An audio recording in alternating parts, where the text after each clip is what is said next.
taste. Busting makes me feel good.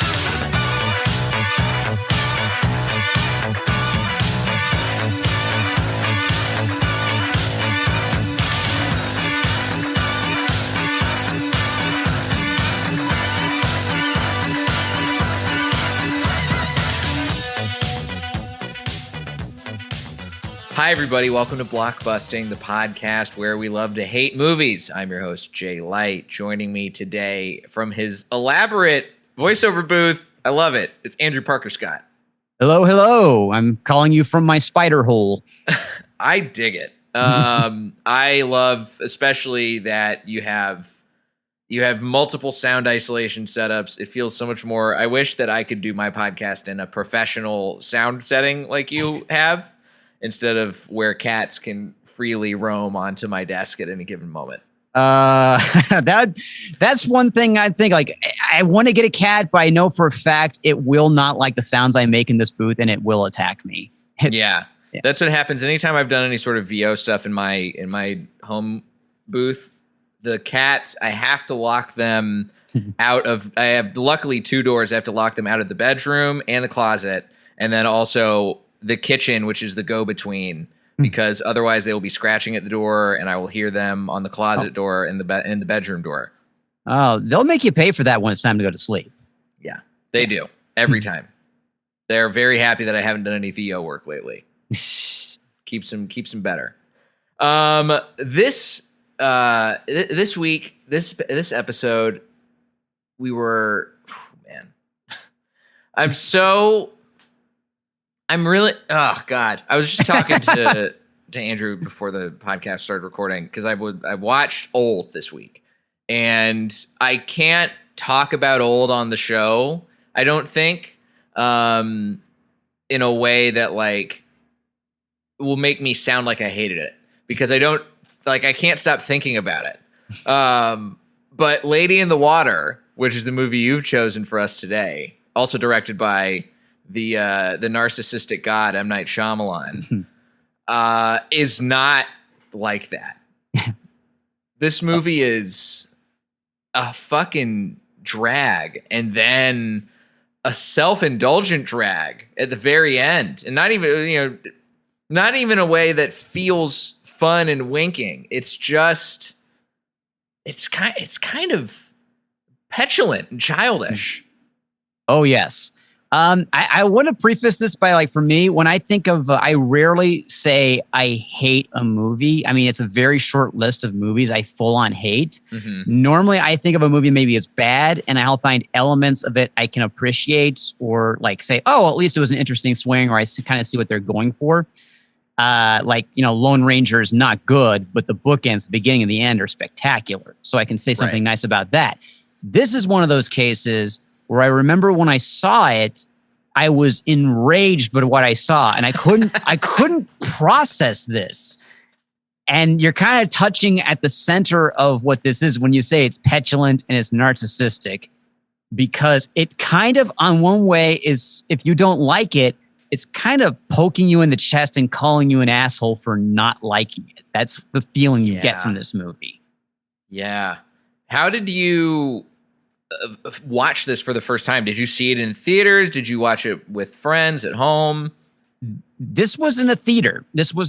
And I'm a person that I think M. Night Shyamalan's first three movies are outstanding. I think Sixth Sense is probably his masterpiece, and I think Unbreakable and Signs are just excellent movies with strong themes. Mm-hmm. So I came in, even after The Village, still a huge fan and willing to give the benefit of the doubt on this one. And I just remember saying to someone afterwards, if he were here, I would punch him in the face right now. That's how angry I am. And I mean, I've never been in a fight in my life, so chances are the headline would be world-known director pounds some anonymous fan into consciousness. So, I mean, I wouldn't call it fan. That's a bit of a stretch, for sure. But it turned into a vendetta, like, right after that point. This movie really, I mean, I'm not a punch you in the face reaction. That as far as M. Night Shyamalan goes, Andrew Night Shyamalan. That's the worst portmanteau of all time. But I watched this movie and had heard stories about how bad it was historically for years and years and years. You know, listed consistently as one of the worst movies of all time. And I wanted to give it a chance. I really try, especially as I go into movies for this podcast in particular. I try and go in with it as open of a mind as I can. Yeah. And I went so far as to not even look up the plot of the movie. I just wanted to be wowed, because the caveat of having watched this movie after having just seen Old is that you know what happens in Old from the jump. You know it's about the beach that makes you old. And this is sort of a real left turn where it's like, oh, it's sort of about the lady in the water, but it's mostly just about how M. Night Shyamalan hates critics and thinks that he's the most important writer to ever exist. Yeah, the one character who dies in this story is this bizarre film critic who you learn in his last scene that apparently he uses story cliches to dictate his life. And like, we don't know this beforehand, but he thinks he's going to get away because of story cliches. And the thing is, though, this world, this fairy tale world he puts together, no adult acts like a person. Because like was Paul Giamatti's character Cleveland Heap. Yeah. Chalk it up in the great pantheon of film character names. Yeah, that and make no sense. You'd never hear anywhere else in real life. And you think, is he going for a Dickensian theme or something like that? Are there going to be other characters named like this? I'm like, no, everyone else just has regular names. But the thing is, though, the first thing that happens when he meets Story, the nymph, or a narf, as they are called. Yeah, the narf. And like when he finds her in the water, one is like he finds her swimming around and she goes down and he can't see her. So any normal person would just wait for this seemingly normal woman to just come up for air. And he jumps in immediately and then leaves, knocks himself out, and she takes him inside to his place. And she's, mostly naked, wearing one of his shirts. And he just doesn't question any of this. He doesn't do what a normal human being would do, which is call the police, call the hospital. There's a mentally ill woman living in my swimming pool. Right. And he seems to believe everything she tells him. And it's just like no grown man would ever do such a thing like that. It's just like you'd call the cops. There's no reason why he wouldn't have called the cops. Right. And I get from the standpoint of, from a storytelling perspective, if you're trying to tell a fairy tale, no one in fairy tales acts the way they would in real life either. Yeah. But the problem with this whole we're creating a fairy tale narrative is sort of twofold in the way that this is executed in the movie, from my perspective at least, which is like, not only is all of the mythology too hard to follow in a way that doesn't require constant explanation. Like we see the setup at the very beginning with the cave drawing looking images in the narrator. And then the rest of the mythology behind the narfs and the scrunts.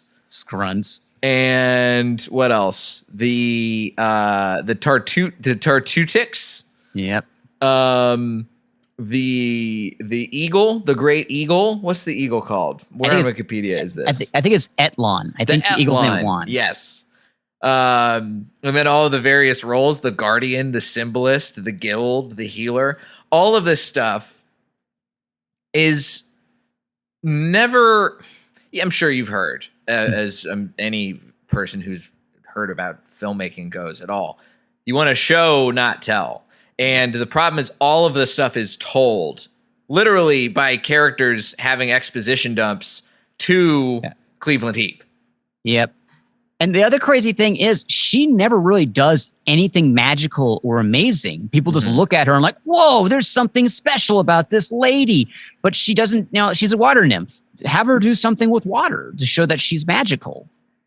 And the funny thing is, though, like those names, those are such terrible fantasy names that he clearly doesn't grasp one thing that's very important about any good fantasy, and that's aesthetics. You have to have names. If they're not derived from some pre-existing mythology, you got to make them sound like something. Like Star Wars, all those names are nonsense names, but they sound so cool because Star Wars is 90% aesthetics. Right.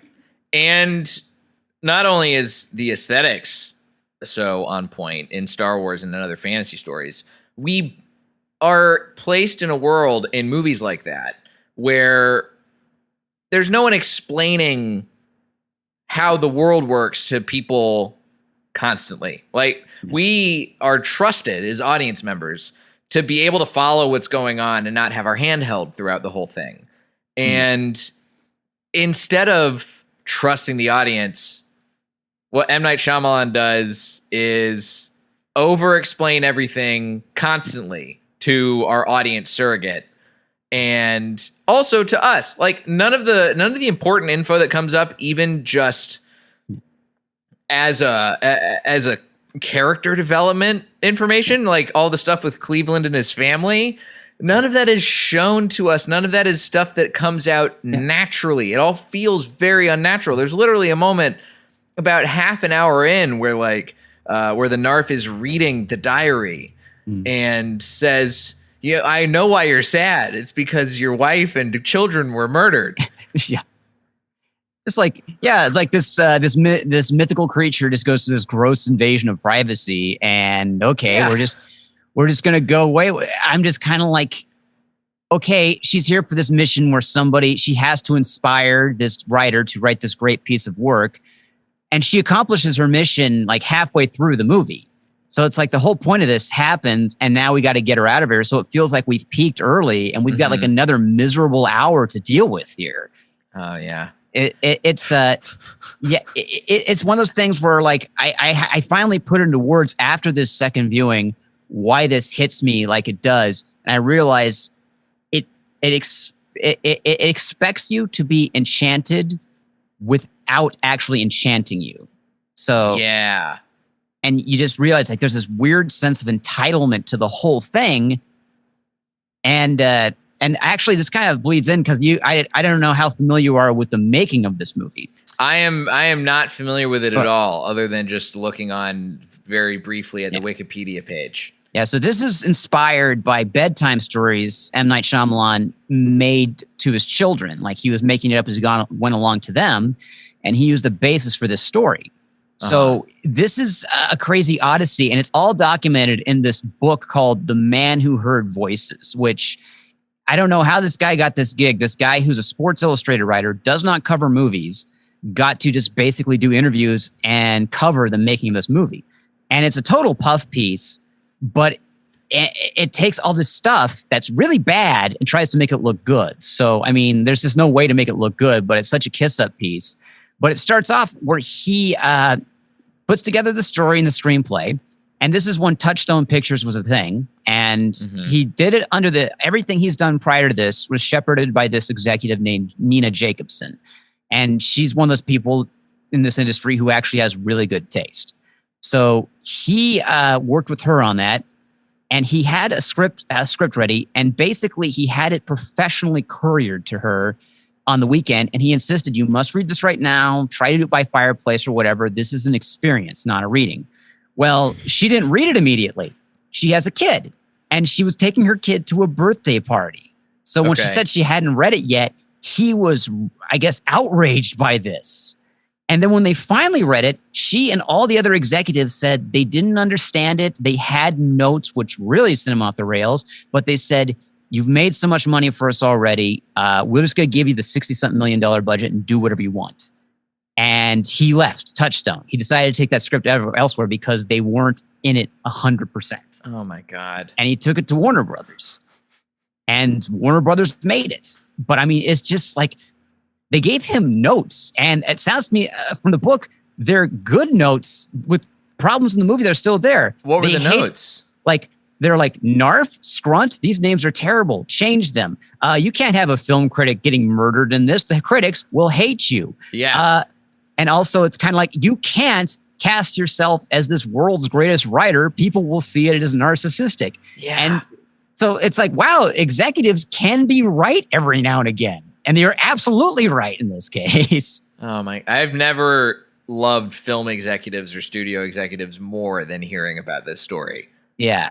And and there's like all these other tidbits where it just makes me think he's one of those guys that got super successful with 3 huge movies where he was just like, at the time of Signs, there was a point in time in Time magazine where he was on the cover and they had the next Spielberg with a question mark on there. So he's being hailed as the next Spielberg, someone who he idolized. And I think it just got too much. And you have to be really egotistical, I think, to stand out as an egotistical director, because so many of them are. Like, oh man. Well, it certainly doesn't help when you, as the director and writer of the movie, are playing a character whose sole purpose is to be lauded as the most important writer in history, potentially. He will change the world with this book and take everything to a new epoch, I guess. Someone who will inspire a president and become assassinated for his ideas because they're too powerful and too dangerous. And through the whole time, he has like, he doesn't even act playing himself in this lauded role that well. He is so flat and deadpan. And it's just like, you can see him acting. And it's like he took that Hitchcock thing that he wanted to do, like, because Hitchcock put himself in little bits in his movies, and Shyamalan was doing that too. It's like he took that too far, and it's something that was definitely stopping being charming by then. And I think it's just like after that, he just kind of pissed away all this goodwill to the point where I remember years later, there's this movie called Devil. I don't know if you remember that. It's the elevator movie. And the thing is, I remember that trailer was on, and there wasn't anything, like people are just watching quietly. And then it says at the end, from the mind of M. Night Shyamalan, and the audience just exploded in laughter. And dude, that happened when I saw that trailer for the first time too.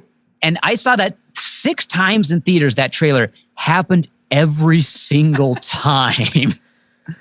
This really became like the moment that M. Night Shyamalan's career turned for the worse. I think if you look at what he was making beforehand, Sixth Sense, obviously huge success, critically, commercially, Unbreakable, grew to have a huge audience and was a success at the time. Signs, same thing. The Village, some people liked it, some people hated it. It was more mixed, but people, still turned up for it. Yeah. Lady in the Water is the first time that he's doing something that's critically panned and also a box office flop. It made 72 million on 70 million. And M. Night Shyamalan, to this point, is not a director who's breaking even. Yep. I mean, like, The Village was a disappointment and was still a massive hit. Yeah. And the funny thing with The Sixth Sense, you look back at that, and I call it George Lucas syndrome, where it's like George Lucas, made Star Wars when he was giving notes and people were telling him, you can't do that, you can't do this, and all that. And it kind of tailored his vision into something that really worked. And then the prequels, there was no one stopping him. And it was just, whatever you want. And we got the prequels. And I think The Sixth Sense was kind of like M. Night Shyamalan with like proper guidance from smart executives and producers. Because The Sixth Sense is actually very good world building. Because it's like, how do we know a ghost is in the room? Because the temperature will drop and you'll see a puff of air and we know there's a ghost in the room. It's simple. It's visual. We know what's going on. And fast forward to Lady in the Water, and how do we know what's going on? Because the Korean neighbor will stick her head out the window and suddenly remember something about the bedtime story her mom knows. Or show back up from being out at a night at the club with a 5-minute explanation of, oh, there's another part that I just remembered. Yeah. Let me say it. Okay, I'm done. Bye-bye. And I burst out laughing when I tried picturing what that scene in the club must have been like for her, where she gets a call and it's just like, oh, it's my super, and he wants me to explain this bedtime story to him. Hold on, okay? And it's just like, and she's really into it, where she's like, oh no, the scrunts are bad, or you need to do this, and it's just like she's into it. That'd be kind of like if I just like was at a club and someone called me and says like, I'm really confused about the Lord of the Rings. And I just be like, hold on, fellas. I got to go explain the Silmarillion and how this is important to this narrative. I'll come right back. and then like leave entirely because my mom needs to explain something through them. So I'm just like, she left the club because the mom had more to say. Dude, this movie, when I was taking notes on this movie as I watched it, initially all of my notes were like minor stuff, like, all right, why is he going into the pool completely in his clothes? Why is his job that he has when he goes into M. Night Shyamalan and his sister's apartment for the first time fixing a light? Yeah. But then as soon as it got to the midway point with M. Night Shyamalan as his character Vic being revealed to be the brilliant writer, and then all of the stuff with Bob Balaban as the movie critic. Yeah. That as soon as the sequence started where he was like, "Hey, you're the film critic. Can you help me figure out how this movie's supposed to go?" I was like, "Okay, this is weird, but I guess it kind of makes sense that he would like go meta at this point." And then when it got to the point where they were like, where Jeffrey Wright, who is cast in the wrong character role in this movie by the film critic, where they're in this, to catch you up, listeners, there's a sequence where like they're supposed to get the Narf home, and she can't get home because they did it wrong. Like all of the characters they picked as the cast were totally incorrect. And Jeffrey Wright is in this, in this bathroom with everybody, like lamenting what's going wrong. And he goes, "How, who did you trust to like interpret someone else's words and think that they got the right answer?" And then just the jump cut to Bob Balaban as the film critic walking down the hallway. I was like, oh, he just hates critics. Yeah. That's all this movie is ultimately going to be. Yeah. And there's one person who apparently was up for a role, but I guess it was a scheduling conflict. Philip Seymour Hoffman was in talks to be in this too. As who? And that's they don't say, but if I had to guess, I'm willing to bet it was the film critic, because Philip Seymour Hoffman is one of those guys who can play an unlikable character so well that you can't wait to see them die that glorious death, because you wanted to see it happen in Talented Mr. Ripley. You wanted to see it happen in Red Dragon. He really knows how to play guys that are just like smug jerks. And you're just picturing their death as soon as you see them. And it would just make sense that I'm sure he probably would have done it different than Bob Balaban, because I don't know what Bob Balaban was doing. He played him as kind of like someone who's a little off, or just not on the same wavelength as everyone else. A particular guy. And I think Philip Seymour Hoffman probably would have played him as just like a condescending, smug jerk to really embody what I think Shyamalan probably thinks of film critics. Yeah. Well, and that's the other thing too, is I was watching anytime that they had a scene where it was between Paul Giamatti and Bob Balaban, that was so much more interesting than the entire plot that we are actually supposed to care about in this movie. I mean, I'm not going to lie, I was in with the sequence at the very beginning when Bob Balaban shows up to the apartment complex and Paul Giamatti's showing him around and he's introducing to all these weirdos, and even just the kid who's like only working out one side of his body. Yeah, like, that's weird, but I'm like, okay, yeah, I'll see where this goes. Sure. Yeah, and we pretty much forget about Freddie Rodriguez's part there until the end. I don't remember seeing him more than once or twice after that.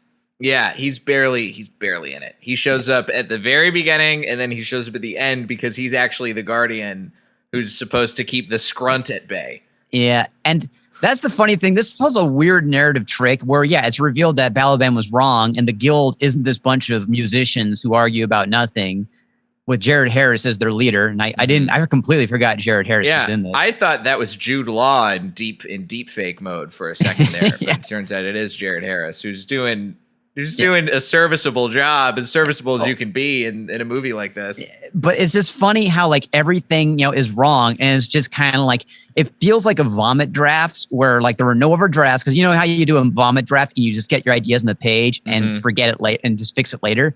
It's like he's decided that was not necessary. And it's almost like the rewrites are in the script where it's just like, oh, no, they're not the guild. It's this family of sisters that's the guild. And the interpreter is not Jeffrey Wright with his crossword puzzles.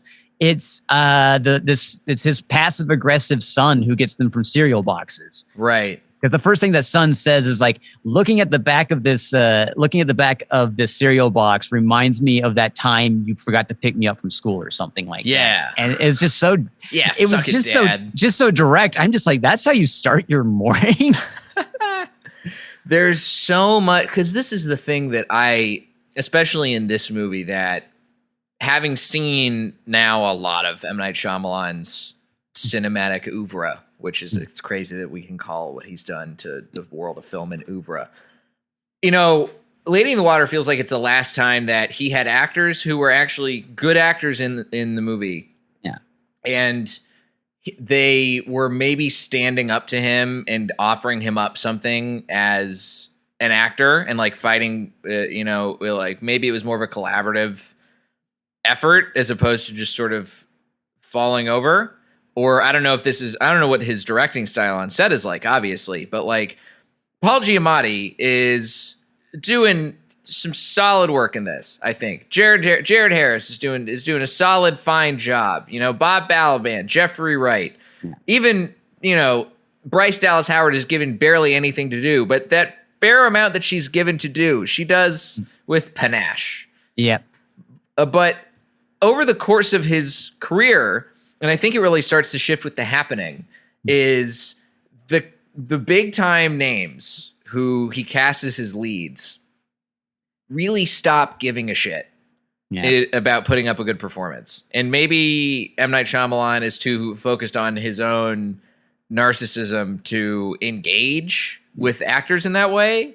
And that's why you have performances like in Old, where the leads in Old are totally phoning it in the whole time. When they're good, like Gael Garcia Bernal is a good actor. Vicky Krieps is a good actor. Yeah. But they are not putting up good performances in that movie. The majority of that movie is horrible. You know, The Happening, The Last Airbender, even Glass, right? All of these movies have good actors in them, but the performances are bad. At least in Lady in the Water, the performances are decent enough. Yeah. But everything else is the problem. Yeah, it's one of those things where it's like you see his strengths, you almost feel like they're slipping away from him at this point because, the prior movies, he's really good with his actors, especially children. Like, he got really great performances out of Haley Joel Osment and Rory Culkin, Abigail Breslin, and the kid whose name I forget in Unbreakable. He got, for me, I think a lot of child actors are only as good as the people directing them. Right. And because they're so impressionable and they're so moldable. A good director who knows to direct kids, I mean, they just know how to communicate with them. Like that's one of Spielberg's strengths too. And it's just weird. Like, he seems to forget how to direct actors with this. And then like following this with The Last Airbender, where none of these kid actors seem to be getting any direction. And they're just so flat and kind of flailing. And for a lot of people, like especially younger millennials, that's like the beginning of the end for M. Night Shyamalan because they messed with a childhood favorite in the worst possible way. Mm-hmm. But it's like you see a lot of his strengths kind of slip from them. And that's why watching his movies come out, I still get curious because I'm kind of waiting for those strengths to come back. Like Split made me think he might have been like in the first 10 minutes of that movie. I thought we might be seeing a bit of the old M. Night Shyamalan because he took a mundane scene and made it terrifying, which was a bunch of teenage girls in the car waiting for the dad to get in the driver's seat.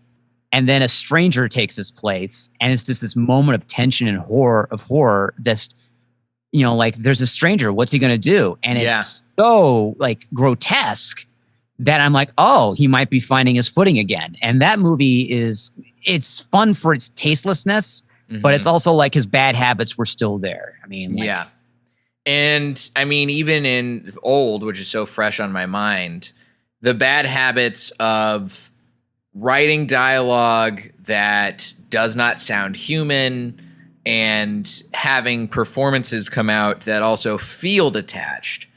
And of course, casting himself in a pivotal role. All of these things are hugely on display, particularly the script side of things. It's almost as if I think if M. Night Shyamalan, I would be intrigued to see what he does with this, is directing a script that he did not have any hands in. Like if he's allowed to bake a pie with someone else's recipe from their cookbook. See what I did there? Lady in the the Water reference.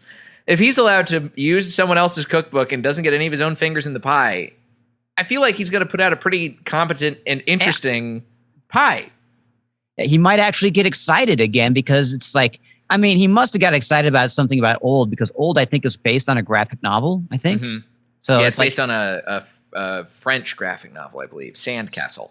So, I mean, there must have been something about that excited him. So I'm like, yeah, if he just got his hands on a screenplay written by someone else, it might happen again. But I have a feeling that's the ego talking, where everything has to be an M. Night Shyamalan production. It has to be everything. He must be the center of this as the central storyteller. Mm-hmm. It's a real shame that M. Night Shyamalan drank too much of his own Kool-Aid. He got too high on his own supply, because I do think that he had some promise, even with his little resurgence with Split. I was intrigued and excited to see what he did next. I've heard The Visit, same sort of situation where it's a movie that feels like we're watching a good, competent director again. Yep. And I was excited for Glass when it was coming out because it was a story I really wanted to see. I wanted to see his superhero thing come to its head and see all this promise get fulfilled. The problem is with that one is he was trying to be subversive on a genre where that's happened a few times over before that even came out. So he was working on like ideas that might have worked in 2003, and it didn't feel like he may have revised them. Mm-hmm. And also it had, honestly, like, I think he was trying to be subversive, but I think he gave it a really mean-spirited ending, which is, let's take this character we've been following for a couple of movies, Bruce Willis's character, and just drown him in a puddle. And it just found so unbelievably mean-spirited. And I'm like, what was he trying to do with this, with that one right there? It's just like a really horrible way for a central character to die. And I'm like, whatever this is, it did not earn that death. Yeah. I think M. Night Shyamalan is somebody who unfortunately does not respect anybody involved in filmmaking except for himself. Yeah. It's hard to say, because I'm wondering, like I said, there's like another anecdote in that book, The Man Who Heard Voices, or like the full title is The Man Who Heard Voices, or how M. Night Shyamalan risked his career on a fairy tale. So it has like the colon there, because I guess someone said that title is an homage to Dr. Strangelove, which I'm like, that doesn't work as an homage. It's like, there's nothing in here that's Dr. Strangelove-esque. You just copied a title. But there's another anecdote in there where apparently he's waiting in an elevator, and this mother and her child, who's the actor, get in there with him.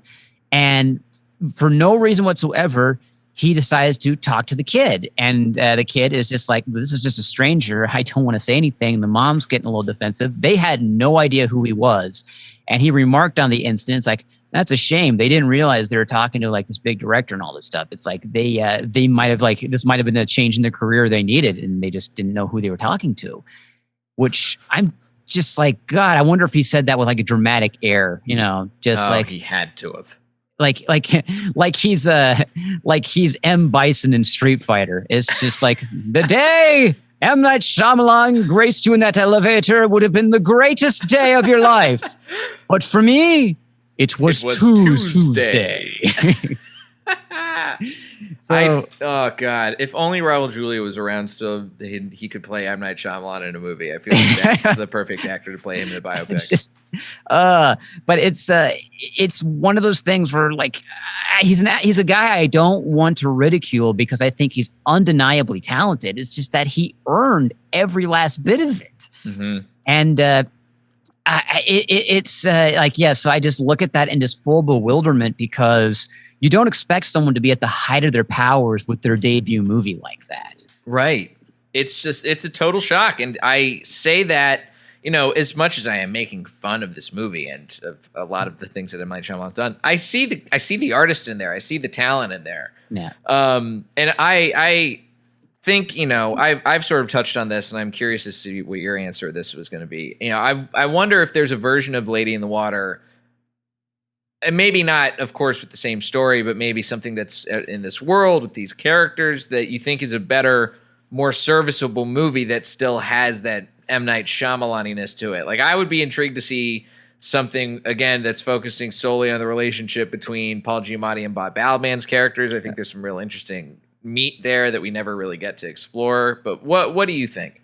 I think the better version of this movie is if you have done it from the perspective of children, because he insists that everyone wants to feel like a kid again. You want this to be seen from the perspective of a child. There's one scene where to talk to that one lady's mother, Paul Giamatti has to appear and behave as a child, where he has milk and cookies, he has a milk mustache, and then in probably one of the most humiliating things I've ever seen in Paul Giamatti's career, he has to sit on the couch and dangle his legs like a 3-year-old. I'm like, this is a guy who was dyed blue in a Frankie Muniz movie, and this is more humiliating than that. But it's the insistence that your audience has to take this from the perspective of a child, which I'm like, well, then you shoot it from the perspective of a child. Because that's how E.T. works. Like E.T., right. From the perspective of kids, we see maybe 2 adults' faces. Everyone else is just a torso because kids' eyes only go up to, Florida Project, same way. It's so tight on the perspective of the kids that the story that that is happening around the kids, when you get enough of a glance at it and you can put the pieces together, you really understand what's going on. But it gives you a chance as an audience member to put together the story yourself instead of having it spoon-fed to you every way, which is the wrong way to handle a movie for children. And kids will believe some of this stuff more easily than any adult. So it's kind of and also when kids try and tell everyone about this, no one will believe them because they're children. And then you have the narf do something amazing that convinces everyone. And then okay, we got to, for some reason, take this long journey from inside the building to a swimming pool, which you wouldn't think that would be an odyssey. But that's the whole last half of this movie is just getting her from doing a 20-foot journey by the looks of it. Where apparently this scrunt is a rogue scrunt, not just a scrunt, but a rogue scrunt. And she's a Madam Narf. So terminology we don't need on top of terminology, where we got to get that. And of course we have I guess, what are those monkey things called again? Tartutich, where they basically are I guess they are the T-Rex in Jurassic Park. They're like the Deus Ex Machina, where they saved the day, where we completely forgot they existed by this point in time. But I mean, so much this can solve that, if he picked maybe a different perspective and worked from there, but that would require him listening to notes. And it's evident that he's not going to do that. Yeah, I'm angry at him for him making me take the side of executives, because some of the worst decisions in movie making have come from executives. I think the whole WB DC universe was ruined by every version of the DC universe has basically been ruined by executives, because they're we got to sell tickets and we got to sell merch. We got to sell toys. That's the reason why the first Batman franchise went the direction it did, because Batman and Robin was just an excuse to sell a ton of toys. And so it's kind of those are the people I don't trust because I know their business motives. And now it's just wow, I'm taking the side of the executives. And I think the last time an executive was right was when Robert Evans ran Paramount Pictures. And he was the one that said, make Godfather longer. And it's a guy with taste made the call. And I don't like making the bad guys the good guys, which is kind of what M. Night Shyamalan did in this case. And that's the twist ending to this narrative. That's the twist ending, is guess what? The executives were right the whole time. Big surprise. Big shocker. I also wanted to see why. I wish they would have explained his greatest author's greatest piece in that, his book. What was it about? Because it's called The Cookbook. And it's so abstract. I'm what was it supposed to be about? Because my mind kept going to Twilight Zone. To serve man, it's a cookbook. So... Well, maybe we'll find out if he ever decides to do an inexplicable sequel to this starring James McAvoy. I guess we'll have to see what happens with his career post Old. But hopefully we never get to that point. I am glad though that you brought this movie to my attention, Andrew. So thank you for forcing me to watch, almost completing my Shyamalan watch. Wild. A director I never thought I would watch all of the movies for. I'm like 2 away from finishing his entire his entire oeuvre. Where can the listeners, if for whatever reason they think you're wrong, where can the listeners find you on social media, or what's the best way they can argue with you? On Twitter and Instagram, I can be found as Drucifer_2000. And yes, I will fight you. I will fight the Shyamalan fans on this one. I know they're out there. I will be terrified and mystified and stupefied by whatever positive defense of this movie is. Well, I'm intrigued to see what happens with that. You can find me at Diet J on Twitter and Instagram, jlightcomedy.com for show dates, live and live streamed. If you like the podcast, please consider subscribing on Patreon. You can get bonus episodes, you get access to my whole film archive, and if you can't do that, tell a friend. That's all I really need. Andrew, thanks again. This was a pleasure. Thanks for having me. This has been Blockbusting. Go see something good for a change.